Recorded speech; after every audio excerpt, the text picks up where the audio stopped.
Welcome back to the deep dive. Today feels a bit different. Less like our usual investigations and maybe more like an intellectual recovery mission, if you will. That's a good way to put it. We are diving deep, as always, into Erich Fromm's social psychoanalysis, that powerful, sometimes challenging territory where psychology meets society. And religion specifically. Exactly. Yeah. Last time, we sort of laid the groundwork for his big work, Psychoanalysis and Religion. We talked about how Fromm moved beyond Freud, didn't just dismiss religion as, a collective neurosis. Right. He took it much more seriously as a human phenomenon. He asked a better question. A much better question. Yeah. How does that fundamental human need for connection, for meaning, for some kind of frame of orientation, how does that actually play out in religious life? Mm-hmm. So our mission this time is, it's quite specific, almost surgical. We're trying to get at the final arguments, the synthesis, from page 101 right through to the very end of the book. The part where he really lands the plane, so to speak. Precisely. Where Fromm, who was just a master synthesizer, gives his definitive stance. What does psychoanalysis ultimately have to say about faith, its future, its forms? That's the goal. That is absolutely the core question we're chasing. And before we really start digging into the source material we do have, maybe we should set the stage properly. Good idea. Okay, so just for context for everyone listening, this deep dive is actually the second of two parts summarizing this book. The material itself was prepared for analysis by Bilal El-Faqih. Right. And if you're looking for the complete summaries or, other audio deep dives like this one, you can find all of that on the Psychology of Religion page, just so you know where to find more background. Excellent. So our specific source today is an excerpt. It's from a digital file, a PDF, titled Erich Fromm Psychoanalysis v.din.pdf. Which is the Turkish title, Right. right? Psychoanalysis and Religion. Exactly. And our aim, like you said, isn't just to rehash the start of the book. It's to perform a kind of educated, source-driven analysis of what must be in those final pages, 101 onwards, based on everything Fromm set up earlier. We're looking for that intellectual crescendo. The grand finale. Okay, let's get into it. All right, so standard procedure for our deep dives. Right. Let's examine the evidence we actually possess. The metadata. The author and title are our starting points, our anchors. Definitely. The author, Erich Fromm, a huge figure, foundational. He really stepped away from strict Freudian ideas to focus much more on culture, society, ethics. Which is so key to understanding his take on religion. It wasn't just about internal drives for him. No, not at all. Freud saw the psyche driven by, sex and aggression, mostly internal stuff. Fromm saw it shaped profoundly by the outside world, by social structures. His whole humanistic psychoanalysis is the lens here. And through that lens, religion isn't just an illness to be cured. It's a necessary human construction, something to be understood. Exactly. He's looking for health within it, not just pathology, which is a major shift. And the title, Psychoanalysis v.din, like you said, Turkish Psychoanalysis and Religion, that itself tells a story. How so? Well, the fact that this work was translated into Turkish, and presumably other languages, shows its reach, its influence way beyond its original context. It speaks to the universality of the questions he's tackling. That's a great point. The translation itself is data. It really is. And the very act of From writing this book, it implies he thinks psychoanalysis is crucial for critically understanding religion.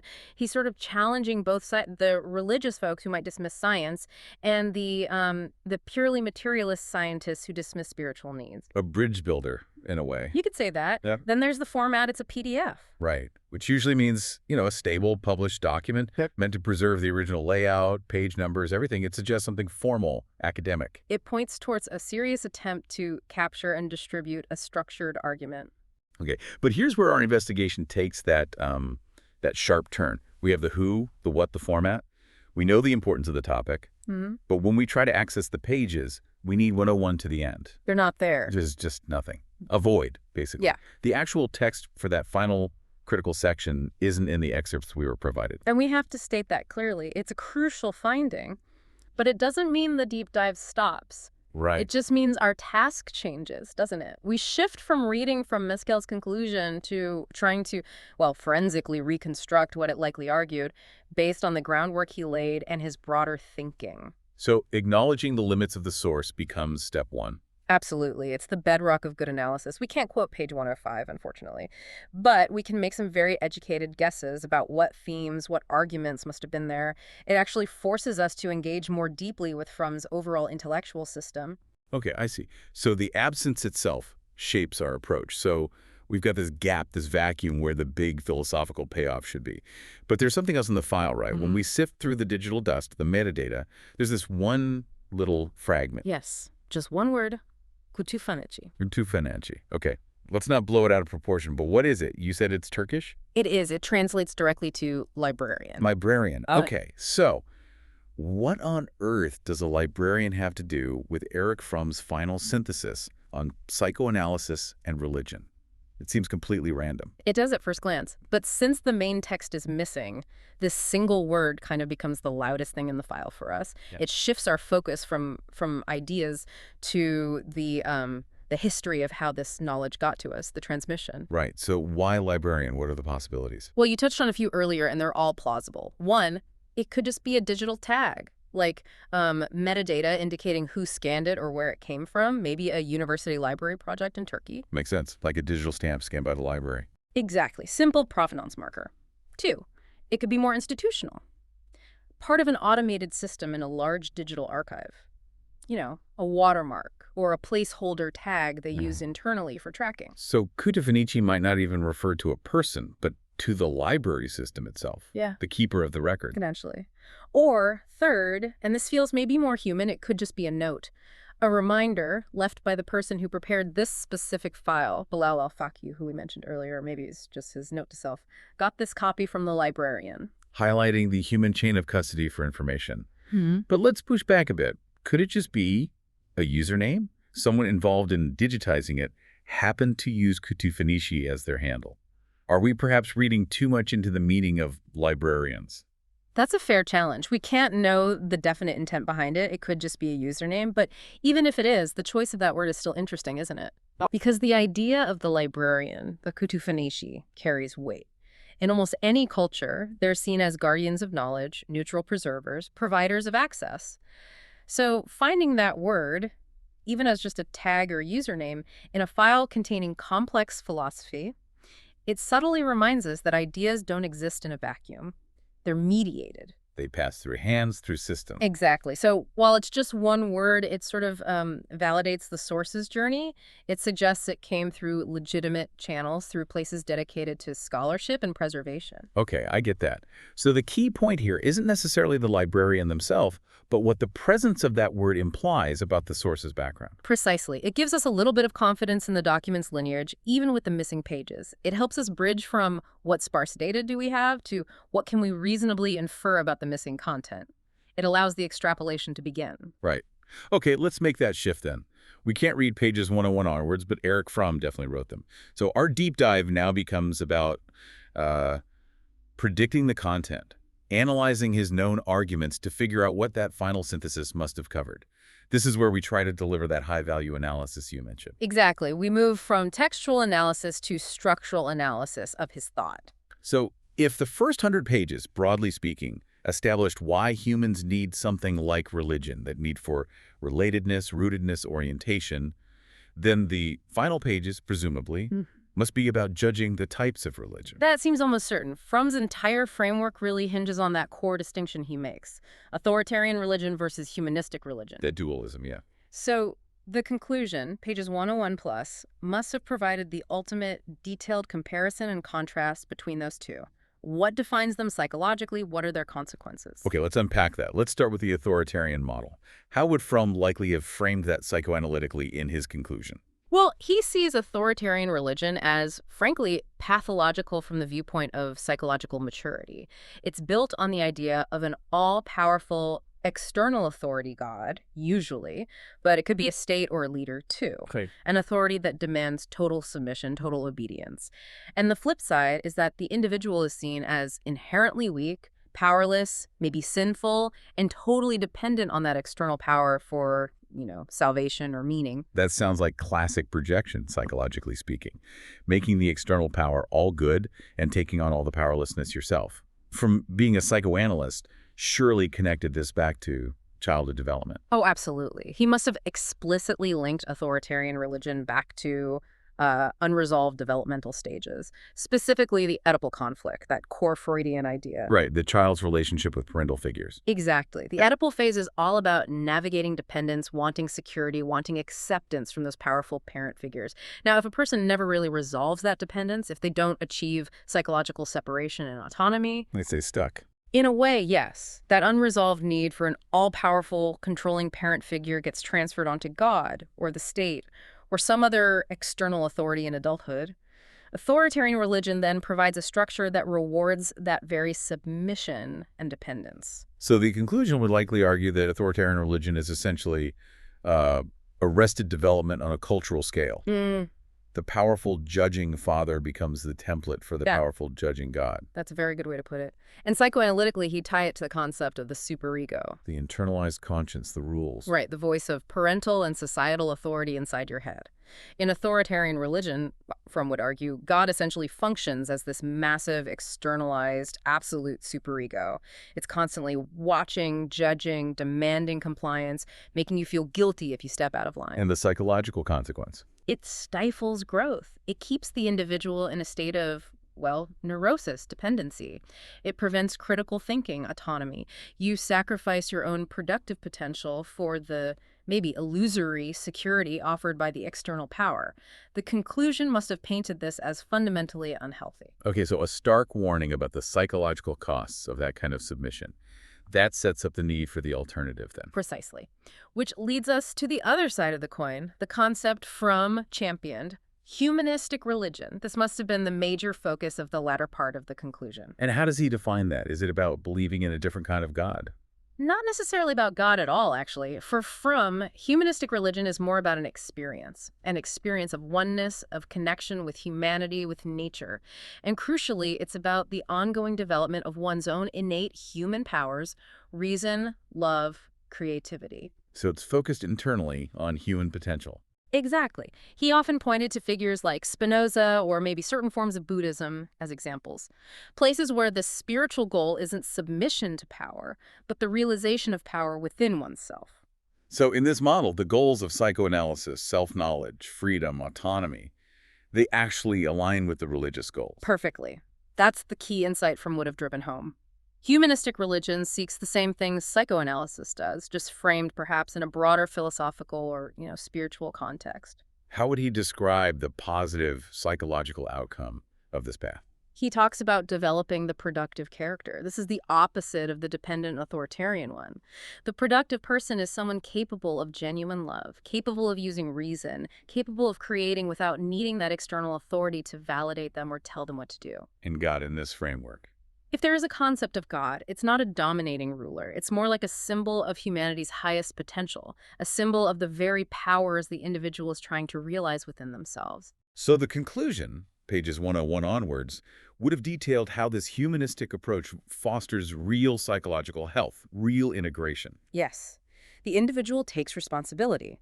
They find meaning through authentic connection and ethical living, not through blind obedience or fear of punishment. The psychoanalytic picture here is very positive. You have a strong, reality-oriented ego, not one crushed by a harsh, projected superego. Okay, so we're building a picture. The final chapters weren't just a summary. They were likely a powerful argument for humanistic religion as a form of psychological cure, a path to maturity, contrasting it sharply with the neurotic pitfalls of the authoritarian model. That has to be the core structure of the missing argument. It provides the so what for the entire book. Let's push this extrapolation a bit further. Fromm talks about those fundamental human needs religion addresses. How would the conclusion likely show the two types of religion satisfying those needs differently? That's a great angle. He'd show authoritarian religion meeting them, yes, but in a destructive or ultimately unfulfilling way, while humanistic religion meets them constructively. Okay, do me an example. The need for relatedness, connection. Right. Authoritarian faith often provides relatedness, but the price is conformity and obedience. You belong, but only if you believe exactly the right things, obey the authority.